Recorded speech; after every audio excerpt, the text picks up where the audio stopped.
स्वास्थ्य ही संपद। सुस्थ शरीर पर विभिन्न प्रकार प्रोटीन युक्त खाद्यर आवश्यकता रही। से सबु मध्यरु कखारु अन्यतम। कखारु को व्यवहार करी अनेक प्रकार खाद्य प्रस्तुत करा जाय थाय, किंतु विशेष भावे कखारु को डालमा रे व्यवहार करा जाय। कखारु रे अनेक विटामिन भरपूर मात्रा रे रही।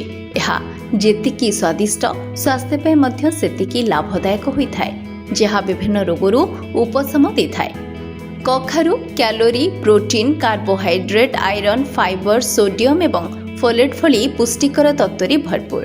यह व्यतीत एथिरे विटामिन सी, विटामिन ई रो गुण मध्य मिलिथाय। कखारु रे anti diabetic, anti oxidant, anti carcinogenic और एंटी इन्फ्लेमेटरी गुण मध्य मिलिथाय।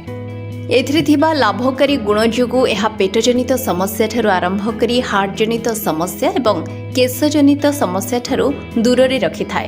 तेबे आसंतु कखारुर लाभकारी गुण संपर्क रे जानिबा।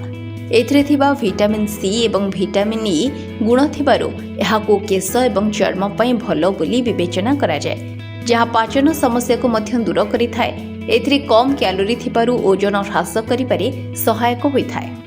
जदि आपण कोष्ठकाठिन्य रोगरी पीड़ित अछंती तेबे ही समस्या पई कखारु बेस्ट होइथाय। कखारु मंजी रे फाइबर गुण थाए, जहा पाचन क्रिया को मजबूत करिथाय।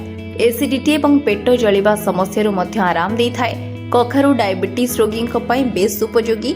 विटामिन सी रे भरपूर थिबा कखारु आम शरीर रे इंसुलिन मात्रा को कंट्रोल करिबा सह बढ़िथिबा सुगार मात्रा को मध्य कम करिथाय। डायबिटीज रोगी को सप्ताह रे अति कम रे 2 थर कखारु खाइबा जरूरी बोली कहा जायछि। Bureau report, RCN Odia.